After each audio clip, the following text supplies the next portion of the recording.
किसी भी एग्जामिनेशन की अगर कट ऑफ डिटर्मिन करनी हो तो वो कुछ फैक्टर्स पर डिपेंडेंट होती है, जैसे कि उस एग्जामिनेशन का डिफिकल्टी लेवल, जैसे कि हर फेज में कितने नंबर ऑफ स्टूडेंट्स अपीयर हो रहे हैं वर्सेस कितनी पोस्ट रिलीज की गई हैं, फिर चाहे वो ओवरऑल हो चाहे वो सब्जेक्ट वाइज हो। इनफैक्ट अगर हम बिहार शिक्षक भर्ती की बात करें तो उसमें 3 पॉइंटों में कट ऑफ क्या रहेगी, इसका जो डिपेंडेंसी है वो उसके पिछले 2 फेजेस पर भी निर्भर करेगा। हाय एवरीबॉडी, स्वागत करते हैं आप सभी का टीचर्स अड्डा पे। मेरा नाम निधि अरोरा है। आज के इस वीडियो में हम लोग डिस्कस करेंगे कि बीपीएससी में 1.0 2.0 फेजेस की कट ऑफ ट्रेंड्स को डिस्कस करते हुए एंड समझते हुए 3.0 की जो कट ऑफ है वो क्या रहने वाली है, एंड साथ में 4.0 के लिए आपको किस या कितने नंबर तक एक सेफेस्ट स्कोर बना लेना है, उसी नंबर के लिए तैयारी करनी है। अब सबसे पहले तो मेरे पास एक टैबुलर फॉर्म है जिसमें मैंने सब कुछ कैलकुलेट किया है कि आपको एक पोस्ट में या एक पोस्ट के एक सब्जेक्ट में क्या कट ऑफ ट्रेंड्स देखने को मिल रहा है, एंड उसका रेशियो हम टोटल कट ऑफ से निकालेंगे। एंड इसके बाद ना कि सिर्फ ये, जैसे मैंने एक सब्जेक्ट पकड़ लिया इंग्लिश, इसके अलावा आपका प्राइमरी अपर प्राइमरी में क्या कट ऑफ रहती है, क्या ट्रेंड्स रहे हैं, तो वो सारी चीज़ें भी हम डिस्कस करने वाले हैं। ठीक है, चलिए सबसे पहले तो मैं बता देती हूँ, यहाँ पर मेरे पास 3 फेजेस हैं, टीआरई 1.0 2.0 एंड 3.0 एंड 4.0। उसके बाद vacancy, total number of vacancy her phases में कितनी आई। पहले फेज की हम बात करते हैं, 1,70,461 इसमें टोटल नंबर ऑफ पोस्ट थी। ठीक है, दूसरा फेज अगर हम देखें तो 1,19,969 पोस्ट थी। तीसरा फेज अगर हम देखें तो 87,774 पोस्ट थी। लेकिन जो आने वाला फेज है उसमें वैकेंसी एंड जो नंबर ऑफ पोस्ट है बहुत ज्यादा तादाद में दिखाई दे रहा है, तो 1,60,000 पद। अभी जो न्यूज़पेपर कटिंग के थ्रू हमें पता चला कि जो पदों की कैलकुलेशन चल रही है, जो सूची मांगी जा रही है, उसके अकॉर्डिंग 1,60,000 पद पेंडिंग है।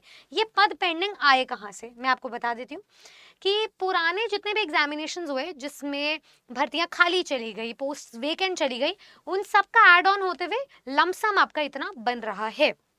अब अगर हम ट्रेंड देखें ध्यान से, तो ये जो पैटर्न है इसमें पहले के बाद दूसरे में जो टोटल वैकेंसी है वो घटी है, एंड दूसरे के बाद अगर हम तीसरे फेज में जाए तो और भी ज्यादा घटी है। तो इसका मतलब ये कि नंबर ऑफ वैकेंसी तो अभी हमें घटते हुए दिखाई दे रही है, बट आने वाले फेज में अगर ये सत्य है तो हमें कट ऑफ हमें जो नंबर ऑफ पोस्ट है वो बढ़ती हुई दिखाई दे रही है। अब इसका जो डिपेंडेंसी है हम देख लेते हैं कट ऑफ मार्क्स पर। मैंने एक सब्जेक्ट की कट ऑफ मार्क्स पकड़ी है इंग्लिश की। इंग्लिश में जो टोटल नंबर ऑफ पोस्ट थी पहले फेज में वो थी 8,000 समथिंग। ठीक है, 8,646। 9th-10th में कुछ थी 5,000 के अराउंड, एंड 11th-12th में कुछ थी रिमेनिंग पोस्ट। अब ये जो पोस्ट्स हैं इसका इस टोटल नंबर ऑफ वैकेंसी के साथ हमने जो है रेशियो निकाला। एंड अगेन जैसे कि मैं बोलती हूँ कि डिफिकल्टी लेवल, क्योंकि हमारे लिए पहला फेज था तो डिफिकल्टी लेवल बट ऑब्वियस सी बात है हाई था। यहाँ पर जो कट ऑफ है वो सब्जेक्ट टू सब्जेक्ट भी वेरी करती है। ऐसा इसीलिए क्योंकि कुछ सब्जेक्ट्स का जो पेपर है या क्वेश्चन पेपर पैटर्न वो अनएक्सपेक्टेड आता है, स्पेशली अगर हम पार्ट थर्ड को कंसिडर करें जो आपका सब्जेक्ट होता है कंसर्न सब्जेक्ट। एंड कुछ सब्जेक्ट्स बहुत ईजी अगर आते हैं तो उसमें कट ऑफ इवेंचुअली बहुत हाई जाती है, क्योंकि वहाँ पर नंबर ऑफ अपीयरिंग कैंडिडेट्स का जो कंपेटिटिवनेस स्पिरिट है वो ऑलरेडी हाई हो जाता है। अगर मैं इंग्लिश की बात करूँ तो यहाँ पे कट ऑफ बहुत ही कम गई थी 59, क्योंकि पेपर का डिफिकल्टी लेवल बता रहा था वो। एंड 11-12 की बात करें तो इसका इससे कंपैरेटिवली इजी था, तो 2 नंबर यहाँ पे बढ़ गए 61। ठीक है, तो ये था हमारा 8,000 की पोस्ट पर जो टोटल इंग्लिश की पोस्ट थी। अगर हम फेज 2 की बात करें तो नंबर ऑफ पोस्ट इंग्लिश की इसलिए बढ़ गई क्योंकि 6 to 8 category upper primary category add हो गई और इंग्लिश में अभ्यर्थी जो है वो डिवाइड हो गए। तो यहाँ पर अब 11,002 पद बन गए टोटल। यहाँ पर जो कट ऑफ रही है, अगर मैं ट्रेंड देखूं तो काफी मुझे एक जंप दिखाई दिया है। 6 to 8 में मुझे 82 कट ऑफ दिखाई दी है। ऑब्वियस सी बात है, अगर मैं 9-10 की बात करूँ 59 और मैं 6 to 8 थोड़ा सा ही निचले लेवल पर जा रही हूँ, बट मुझे कट ऑफ जो है काफी गुना काफी परसेंटेज में बढ़ती हुई दिखाई दे रही है। तो मैं यहाँ पर कह सकती हूँ इवन दो ये फेज में 6 to 8 कैटेगरी पहली बार जो है इंट्रोड्यूस की गई थी, फिर भी कट ऑफ बहुत हाई गई क्योंकि पेपर जो था वो मॉडरेट लेवल का था इसीलिए। ठीक है, है। नंबर ऑफ पोस्ट भी मुझे इंग्लिश में कंपैरेटिवली ज़्यादा मिल रहे हैं, 6 to 8 में सबसे ज़्यादा पोस्ट थी, हेंस द रीज़न। ठीक है, अगर मैं 9-10 की बात करूँ तो मुझे जो है 74 जो है कट ऑफ ट्रेंड देखने को मिल रहा है। अब ये 74 59 से सीधा 74 पर गया है। ठीक है, तो ये मुझे जो जंप मिला है मार्क्स का, ये इसीलिए मिला है क्योंकि अब इस फेज के बाद एक हैबिट बन गई थी एंड स्टूडेंट्स प्रिपेयर्ड थे कि एक डिफिकल्टी लेवल हाई होने वाला है एंड उसके कंपैरेटिवली ये इजी पेपर आया था इससे, तो यहाँ पर 74 गई थी। 11-12 की अगर मैं बात करूँ तो डिफिकल्टी लेवल को मेंटेन ही किया गया है एंड ज़्यादा जो है नंबर्स नहीं बढ़ाए गए, तो यहाँ पे 61 से 63 कर दिया गया, बस इतना ही कट ऑफ बढ़ाया गया है। ठीक है, तो यहाँ पर नंबर ऑफ वैकेंसी कम हो रही है। ठीक है, इंग्लिश की अगर मैं पोस्ट की बात करूँ तो नंबर ऑफ वैकेंसी बढ़ी है, वो 6 to 8 में स्ट्रीमलाइन हो गई है एंड जो कट ऑफ है वो भी बढ़ती हुई दिखाई दी है। बात करते हैं नीचे, अब यहाँ जो कट ऑफ आ रही है, यहाँ जो नंबर ऑफ वेकेंट पोस्ट है वो ऑलरेडी मतलब ऑलमोस्ट हाफ ही लगा लो, बहुत कम नंबर ऑफ जो है वो मार्जिन से आपका ये बन रहा है।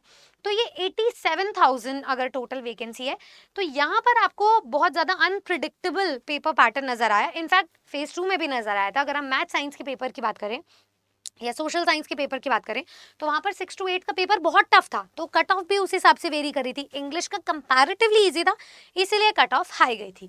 यहाँ पे भी अगर हम बात करें तो इस बार 3 पॉइंटों में 6 to 8 का जो मैथ साइंस का पेपर है, सोशल साइंस का पेपर है, वो बहुत सोशल साइंस में तो एक ही टॉपिक को बार बार फोकस करा जा रहा है। ठीक है, काफी अनएक्सपेक्टेड पैटर्न्स देखने को मिले हैं। मैथ्स प्लस साइंस की बात करें तो वहां पे पेपर बहुत ईजी आ रहा है, जो कि नहीं आना चाहिए इतना ईजी, क्योंकि कट ऑफ इवेंचुअली बहुत ज्यादा जो है अफेक्टेड रहेगी। तो यहाँ पर हम subject to subject varied opinion पे जाएंगे। अब वो वेरिड ओपिनियन पे कैसे जा सकते हैं, जैसे अगर मैं 6 to 8 का, I don't want to quote the wrong number, क्योंकि अभी जो है जो डेटा कलेक्ट हो रहा है वो काफ़ी वेरीड है, मतलब आपको बहुत ही स्कैटर्ड पॉइंट ऑफ व्यूज मिलेंगे। यहाँ पर अगर हमें एक यूनिसन पॉइंट ऑफ व्यू बनाना है तो सभी स्टूडेंट को मैं यहाँ पर कहना चाहूँगी कि नीचे इस वीडियो के आपको एक गूगल फॉर्म मिल जाएगा, वहाँ पर आप अपना स्कोर बताएं, ताकि उस ऑथेंटिक एंड जेन्युइन डेटा को कलेक्ट करके हम एक कंप्यूटराइज एंड उसमें एक ह्यूमन टच दे करके एक ऐसी रिपोर्ट बना सके जिसमें स्टूडेंट को कट ऑफ के बारे में एक ब्रीफ एनालिसिस मिल जाए एंड वो सब्जेक्ट टू सब्जेक्ट वेरी करे। Again as I always say कि हर पेपर का डिफिकल्टी लेवल अलग है। इनफैक्ट अगर मैं 2.0 के कट ऑफ की बात करूँ ना, जैसे ये 2.0 का एक कट ऑफ ट्रेंड है, यहाँ पर कुछ स्टूडेंट्स जैसे अब ये कैटेगरी वाइज सिलेक्ट हुए हैं, मैं एक बार लास्ट में दिखाती हूँ जो हमारी लास्ट में कट ऑफ निकल कर आती है। यहाँ देखिए, यहाँ पे कट ऑफ मार्क्स अलग से हैं एंड पार्ट 3 की कट ऑफ अलग से निकल रहे हैं, मतलब सब्जेक्ट कंसर्न बहुत ज़्यादा गेम चेंजर स्टूडेंट्स के लिए बन रहा है। It is a different ball game all together. यहाँ पर अगर मैं बात करूँ कट ऑफ मार्क्स तो 63 बन रही है ओवरऑल, बट पार्ट 3 की जो कट ऑफ है वो 43 बन रही है। इसका मतलब जो जनरल पेपर है वो सबके लिए समान है, लेकिन जो मेन पेपर है उसमें बहुत ही ज़्यादा आपको क्रेस्ट्स एंड ट्रफ्स दिखाई दे रहे हैं। ठीक है, तो इस हिसाब से ये सारी चीज़ें वेरी करेगी। इसका मतलब ये है कि आपका जो 6 to 8, 9, 10, 11, 12 की कट ऑफ है वो एक बात तो तय है कि जब नंबर ऑफ पोस्ट्स घट रही हैं तो कट ऑफ बढ़ रही है। ठीक है, लेकिन एक मॉडरेशन की अगर मैं बात करूं तो डिफिकल्टी लेवल इंग्लिश को लेकर के 9-10 का बहुत ज़्यादा हाई था, very very very very high. तो इसका मतलब ये कि जो कट ऑफ है वो इस हिसाब से इस कैटेगरी की लो होनी चाहिए कंपैरेटिवली, मतलब ये जो 59 और 74 है ना, इसके बीच में ही आपको कट ऑफ मिलनी चाहिए। आई नो कि ये बहुत ही बड़ा रेंज है क्लेम करने के लिए, अगर मैं इसकी बात करूं 59 to 74, बट आप ये मान करके चलो कि इसी के बीच में आपको जो है एक रेंज मिलेगी। अगर मैं 11-12 की बात करूं तो यहाँ पर ज़्यादा मॉडरेशन आपको नहीं मिलेगा। Already number of post PGT level पर कम होती है, ऑलरेडी हमारा जो पेपर है वो सिमिलर लेवल का दिखाई दे रहा है, ना ज़्यादा बहुत हाई ना ज़्यादा बहुत लो, इसमें कोई डिस्पैरिटी नहीं दिखेगी, डिस्क्रिपेंसी नहीं दिखेगी। तो यहाँ पर 11-12 में आपकी जो कट ऑफ है वो 60s में ही बनेगी, इस चीज़ का आप ध्यान रखें। 6 to 8 की अगर मैं बात करूँ तो इसमें मैं कोई भी टिप्पणी नहीं कर सकती हूँ, मैं इसलिए नहीं दे सकती हूँ क्योंकि यहाँ पे पेपर मॉडरेट था, बट इस बार पेपर में कुछ भी कभी भी कहीं भी हो रहा है, ऐसा टाइप सिचुएशन थी इंग्लिश में, तो कुछ भी पूछ लिया गया, लिटरेचर इंट्रोड्यूस करवा दी गई which no one was prepared for. तो उस चीज़ को लेकर के एक तबका है जो क्वेश्चन पूछ रहा है बार बार। तो मैं स्टूडेंट्स को यही कहूँगी कि आप अपने सब्जेक्ट के अनुसार गूगल फॉर्म जो नीचे गिवन है उसको फिल करें, अपना जो आंसर की से रिलेटेड आपके मार्क्स आ रहे हैं उसको वेरी करें, उसको टैली करें एंड उसके बाद आप बताएं कि उसके बाद हम आपको कट ऑफ बताएंगे कि एक actual authentic genuine subject to subject post to post and उसका रेशियो जब कैलकुलेट होगा number of post number of vacancies से, तो वो कितना रहेगा।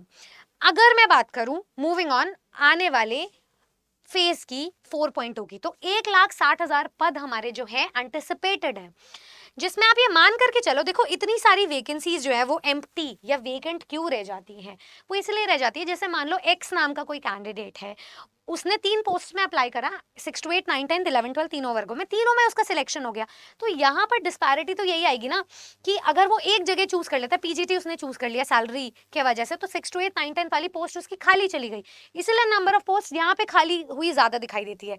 प्रमोशनल लेवल पर भी यही होता है।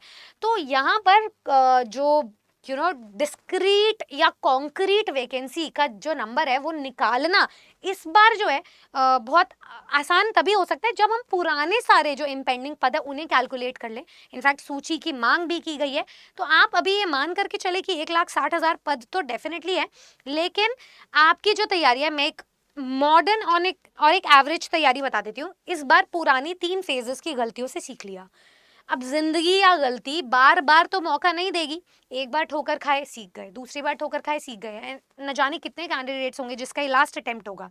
तो उन सभी स्टूडेंट से यही रिक्वेस्ट है कि अपनी तैयारी 6 to 8 के लिए तो 85 से ऊपर तक की करो। इस बार ग्रामर हो चाहे लिटरेचर, हमें दोनों को मिलके सॉर्ट आउट करना है, and obviously each strategy varies for different subject.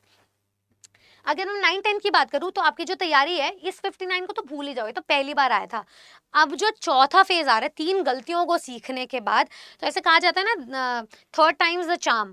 अब जिनके लिए वो चार्म चल गया उनके लिए तो 3.0 भी निकल गया, बट जिनका ये लास्ट अटेम्प्ट होने वाला है, जो ओवर एज होने वाले हैं, जो लिटरली इसी पर अपनी उम्मीदों को ठहराए हुए हैं, उनको 80 प्लस के लिए तैयारी करनी है फॉर 9 10 एंड, और मैं इंग्लिश की बात कर रही हूँ। ये 11 12 में अगर मैं बात करूँ तो यहाँ वेरिड ओपिनियन है, आप इससे थोड़ा तो आगे बढ़ोगे, एंड डिफिकल्टी लेवल भी हमें 11 12 का सिर्फ यही एक ऐसा जो है वर्ग है जिसमें हमें डिफिकल्टी लेवल इंग्लिश का समझ आने लगा है, तो यहाँ पर 70 प्लस की तैयारी आपको मिनिमम करनी ही करनी है। अब वो कब हो सकता है, जब आप अपने पेपर के डिफिकल्टी लेवल को समझ जाओ। डिफिकल्टी लेवल कैसे बनता है, आप लोगों के नोशन एंड प्रैक्टिस से। अगर कोई स्टूडेंट ग्रामर की अच्छे से तैयारी कर लेता है और कोई ऐसा मौका नहीं छोड़ता कि जहां उसके नंबर कटे, वो जनरल पेपर का भी खिलाड़ी है, वो अपने मेन पेपर के 80 नंबर का तो है ही खिलाड़ी, उस 80 में से 45 नंबर उसके कहीं नहीं गए।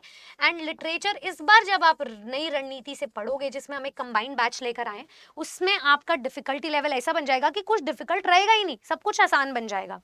तो जो स्टूडेंट्स ग्रामर में पढ़ रहे थे 11 12 में, तो उन्हें पता ही है, जो पढ़ रहे हैं वही आ रहा है, एक्टिव पैसिव, ठीक है, नरेशन, टेंसेस जो पढ़ा रहे हैं। तो रेगुलर क्लासेस जो यूट्यूब पे हो रही हैं, आपको जनरल अवेयरनेस क्रिएट करने के लिए मैं इंग्लिश के अराउंड इतनी सारी वीडियोस बनाती हूँ, so that you guys can be aware, और आपको पता चल जाए कि बी वेयर कैसे रहना है ना अवेयर कैसे रहना है।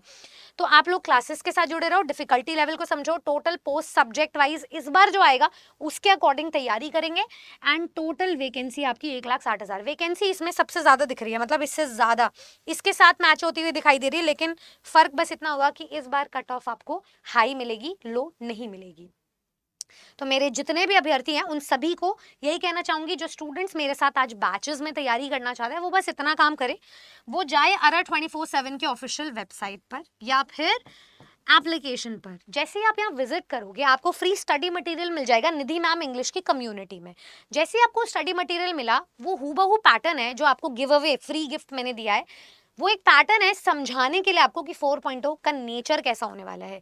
उस नेचर को लांग कर पार करना चाहते हो एंड सिलेक्शन की तरफ जाना चाहते हो, तो हमारे जो बैचेस हैं बिहार शिक्षक भर्ती के तीनों चारों वर्गों के लिए वो आउट हो चुके हैं। जो स्टूडेंट जुड़ना चाहता है वो सीधा का सीधा अरा 24/7 की ऑफिशियल वेबसाइट पर जा सकता है। मैं एक बार दिखा देती हूँ बैचेस को।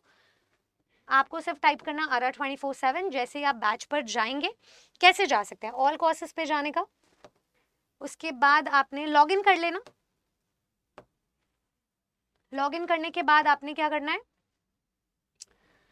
All courses, wait a second, okay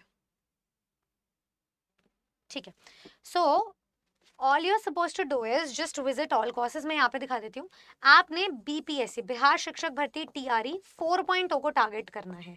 4.0 में वर्ग 6ठी से 8वीं 9वीं 10वीं 11वीं 12वीं के आपको सभी बैचेस मिल जाएंगे। देखिए ऑल कोर्सेज एंड 5वें नंबर पे टीचिंग है। कोई भी एक बैच दिखा देती हूँ मैं। सबसे मुश्किल स्टूडेंट्स को 6 to 8 का भी नजर आ रहा है। 6 to 8 में तीसरे नंबर पे आपको इंग्लिश दिख रहा है। इंग्लिश में इस बार आपके साथ होंगे आपके favourite literature faculty Aishwarya Puri ma'am, and मैं भी आपको साथ में लीड ऑन करूंगी। साथ में हमारी पूरी टीम जनरल इंग्लिश एंड आपको मेन पेपर पढ़ाएगी। किसी भी बैच में जुड़ने के लिए आपने व्यू ऑफिस पे जाना है। व्यू ऑफिस पे जाने के बाद हमारे बैच का जो भी प्राइस है ओरिजिनल, उस पर एक कोड लगा लीजिएगा Y449, ठीक है। ये कोड लगा लीजिएगा Y449, यहाँ पे लगाना है। जैसे ही मैं ये कोड अप्लाई करूंगी, मेरा जो बैच है वो मुझे मैक्सिमम डिस्काउंट पर मिल जाएगा। 1600 रुपए का ये मेरा बैच है, पर इसकी वैलिडिटी अभी डबल कर दी गई है 6 + 6 मंथ्स की। ये शॉर्टली एक्सपायर हो जाएगी। तो मैं चाहूंगी 6 महीने के बजाय 12 महीने के लिए इस बैच को ले लीजिए, पढ़ाई कीजिए होलिस्टिक अवेयरनेस के लिए एंड बिहार में शिक्षक बनने के लिए। जो स्टूडेंट मल्टीपल पोस्ट के लिए पढ़ रहे हैं मेरे साथ 9th 10th 11th 12th, सभी के बैचेस ऐसे ही दिखेंगे, पर मैं सजेस्ट करूंगी सभी को टीचिंग का महापैक। टीचिंग का महापैक बाय नाउ अब हर स्टूडेंट को पता है कि एक सिलेक्शन किट है जिसमें आपके सारे एग्जाम्स निकल सकते हैं। सो बस करना कुछ नहीं है, आप यहाँ पे कोड यूज करिए Y449 टीचिंग के महापैक। टीचिंग का महापैक मेरी तरफ से एक सजेस्टिव ओपिनियन रहेगा, उसमें एनरोल कर लीजिए and I will see you in my classes. हमारा जो बैच है वो 5th अगस्त से स्टार्ट हो रहा है। पहले दिन आओगे तो स्टडी प्लान समझ में आएगा, एंड जो मेरी रेगुलर क्लासेस चल रही हैं उससे भी आपको बहुत सारी चीज़ें सीखने को मिलेगी। Good luck.